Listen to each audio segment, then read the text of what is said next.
Hey guys, welcome back to another video. Today I'm going to be giving a final ranking on my top 50 coasters in the world that I have ridden as of November of 2024. Since most of the coasters in the US close until next spring and next year, right around now, I won't be getting on any more new credits until my Southern California trip in January. And yeah, there's not much more to be said about this one. I'm just going to go ahead and get straight into it. The only thing I want to mention first off is that I'm not going to be going too in-depth on these coasters, since if I do that, the video is going to be really long and it's going to take me a ton of time to edit. So yeah, that's pretty much it. Let's get into the video.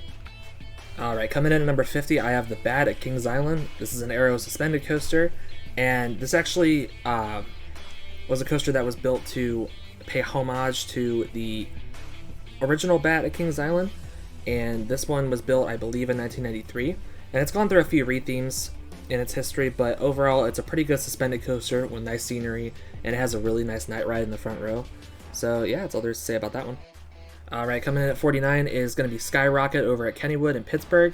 This is a premier launch coaster with a pretty interesting layout. It's definitely a unique one. It was the first of premier Skyrocket models, so to speak, that eventually turned into stuff like Full Throttle, and has a good bit of airtime over the top hat. It has a pretty weak launch, but it's still pretty fun, and it comes in at 49 because it's just a pretty good time and it's something that anyone can ride. It's not too intense. Alright, coming in at 48, I have Racer 75 over at Kings Dominion, formerly known as Rebel Yell. This is one of those dueling PTC wooden coasters that came up at Kings Dominion and Kings Island and technically Carowinds for a while. And notably, this one has a little bit more airtime than the one at Kings Island, in my opinion. I think it has something to do with the retrack that went down at Kings Island a couple years ago. But both are still really good. I just think this racer is a little bit better and has a little bit better scenery. So yeah, it comes in at 48. Alright, coming in at 47, this is another hot take. This is going to be Impulse over at Knoebels. This is one of two existing Zero Tower coasters, the other one being Wicked at Lagoon. And this one is the only one with a chain lift to start the ride. It doesn't have a launch.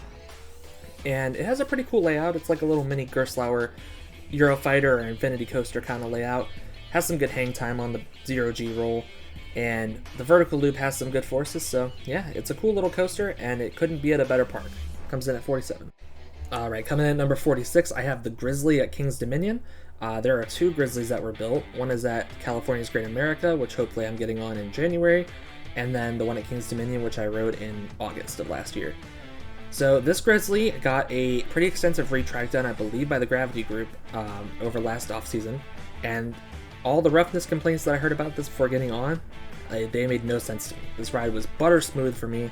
I had a little bit of airtime at some of the hills, but it's mostly just, it reminds me a little bit of like a Beast kind of ride where it goes through the terrain and the woods a little bit, but it's nowhere near the Beast, obviously. We'll see that later, but it's still a pretty decent coaster, and it comes in at 46. Alright, number 45 is going to be Twister at Knoebels. This is an in-house wooden coaster that Knoebels built themselves, much similar to Flying Turns, and it's actually modeled off of Mr. Twister over at Elish Gardens from the 90s, and it's probably the best Twister wooden coaster that I've ever been on, if that makes sense. I mean, it is one of the originals, but it has a ton of good positive forces. The laterals are insane on this thing, guys. There's only one other coaster that I think has better lateral forces than Twister, and that's probably Thunderbolt at Kennywood. But that's besides the point. This comes in at 45. Alright, this one might shock a few people because it went up my rankings a ton since last year, but number 44 is going to be Rougarou over at Cedar Point. As far as B&M floorlesses go, this is probably one of my least favorites because I do like floorless coasters, but I figured out a way to ride this to make it not as rough, which was my main complaint last time I rode it. And if you keep your head back as hard as you can during the last section where a little bit of head banging takes place, you can avoid most of it, and once you get past that, this ride actually has a pretty forceful layout and a pretty unique layout. So yeah, it comes in at 44 and is not as painful as it used to be for me. Alright, coming in at number 43, we have our first hypercoaster on the list, and it's going to be Thunder Striker, formerly known as Intimidator, over at Carowinds.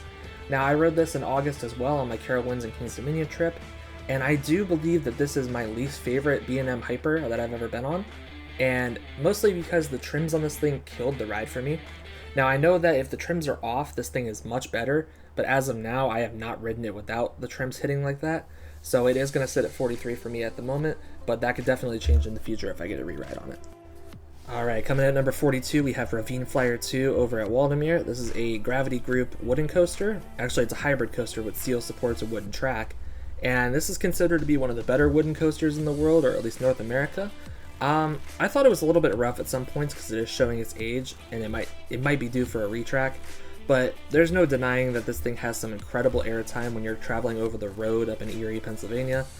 And there's not much more I can say about it. It's kind of an interesting coaster that you want to experience for yourself, and it comes in at 42. Alright, coming in at number 41, we have the first invert on this list, and that's going to be Great Bear over at Hershey Park. As far as inverts go, I think this thing is pretty weak, considering it only has a couple less inversions than most of the inverts I've been on. And I know inversions don't mean anything, but the problem with this ride for me is that all the dead space at the end kind of leaves you hanging a little bit. The one thing I will say positive about this ride, though, is its scenery, the way it travels over the river and stuff, and by the hill and with Super Duper Looper. I think this is a cool, unique invert, but as far as forces go, I'm not a huge fan of it, so it comes in at 41. Alright, coming in at number 40, we have a new for 2024 coaster on here, and it is Iron Menace over at Dorney Park. Now, this is my least favorite dive, once again. This coaster was built literally just this year, and I rode it about a month after it opened, and this thing somehow was more rough than coasters that have been open for 20 years, guys, and I'm not kidding. The potholes and just the rattle on this thing is somewhat unbearable in the back row. I think the front row was butter smooth, and I think it has a cool layout for a dive, but as far as like roughness and quality of this coaster, I just think it leaves a lot to be desired, and that's why it comes in at number 40 instead of number 39, which is going to be Valraven at Cedar Point. I think this is a dive coaster with a less good layout, if that makes sense. Like, I don't like the layout as much, but it is so much smoother and more comfortable to ride, and it's much older than Iron Menace. I think it opened in 2016. So it's kind of a wonder why these two are so different from each other in terms of comfort, but Valraven's going to get the nod here just because of how smooth it is compared to Iron Menace. Alright, coming in at number 38 on this list is going to be my first defunct coaster, and it's Wicked Twister over at Cedar Point. This Intamin Impulse coaster was a little bit different than most of the other ones that still exist because it had two twisting spikes instead of just one and then a straight spike. And that does add a difference because launching backwards up a twisted spike at 72 miles per hour was unmatched in terms of intensity. I'm very sad that this coaster bit the dust for something that I don't think is as good. I understand Cedar Point needed a family coaster, but I miss this thing a lot, and it comes in at number 38. Alright, coming in at number 37, we have another B&M floorless coaster, and this is going to be Dominator over at King's Dominion. And as far as roughness goes, I actually thought this thing was a little bit more rough than Rougarou, but what it lacks in smoothness, it makes up for it in layout. Dominator has a great, intense layout. It's probably one of the best floorless coasters I've ever been on, and it's actually one of the older ones too. I know this thing opened at Geauga Lake and was moved over to King's Dominion, and that means a lot to me as an Ohio native because I live not far at all from where Geauga Lake used to be. So yeah, there's a lot of history with this one, and it's going to come in at number 37 for me. Alright, coming in at 36, right back to the B&Ms. We actually have quite a few of them in a row here, and this is going to be Raptor at Cedar Point. I don't think this is as good as an invert as some people do. Maybe it's rider fatigue from riding it so many times since I live so close to Cedar Point, but I think there's a lot of inverts in the country even that do what Raptor does a lot better, because Raptor is a little bit intense, but it doesn't do intensity or like graceful inversions well enough to be categorized as either of those. It kind of just does everything a little bit okay, if that makes sense, and yeah, that's why it comes in at number 36 for me.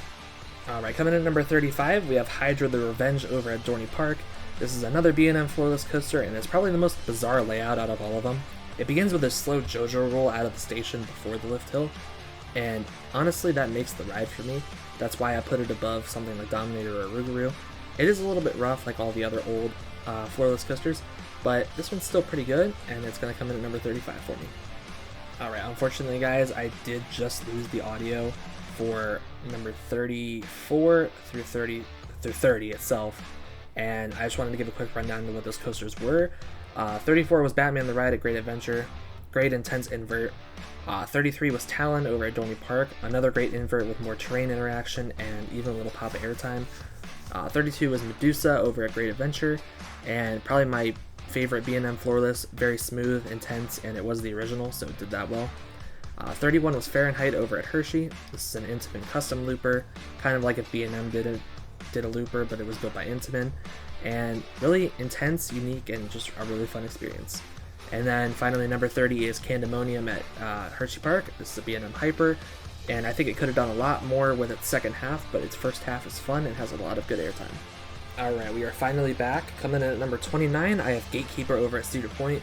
This is a B&M wing coaster, and honestly, I've never been on any other wing coaster besides Gatekeeper, but I do believe that layout-wise, this is probably one of the better ones. It doesn't have much intensity besides the first drop and the first inversion, but again, it makes up for it with these huge, graceful inversions. It's honestly just such a chill ride to just put your hands up and have a good time on, and that's why it comes in at 29 for me. Alright, coming in at number 28, I have Superman Ultimate Flight over at Six Flags Great Adventure. This is one of 3 Superman flying coaster clones over at the Six Flags parks, and I haven't been on any of the other ones, but I know these are like probably the lowest tier of flying coasters. I know they were close to the original ones. I think they were the second ones built. But anyways, pretzel loop, very forceful on these. Besides that, there's not much to be said about forces. It's kind of just a fun experience to fly on a coaster and just, I guess, act like you're Superman. So yeah, it comes in at number 28 for that reason. Alright, coming in at number 27, we have an absolute classic, and it's also the coaster that probably started the modern Coaster Wars, and it's Magnum XL 200 over at Cedar Point. This is obviously the first hypercoaster ever built by Aerodynamics, and while it's a little bit outdated and a little bit janky for considering we have stuff like B&M Hypers now, I think the first drop's profiling is really funny in the back row, the pop of ejector that it gives, and obviously the triangle hills at the end give crazy ejector if you can get some room on those lap bars. So I definitely recommend this if you're at Cedar Point. It is much better than a lot of people would say in my opinion, and it comes in at number 27 for me. Alright, coming in at number 26, we have the newest entry on my credit list, and this is going to be Tornado over at Stricker's Grove. I was able to get to Stricker's Grove on one of their very, very limited public operating days to ride this insane, like, in-house wooden coaster. And let me just say, I don't want to spoil it too much, but at one point in the ride, you come down off of a hill that doesn't look like it has a ton of airtime, and you just shoot into your buzz bar. I mean, you would get launched into a cornfield if you didn't have a buzz bar on. So that alone put this thing at 26 for me, and you will see why if you get down there to ride that.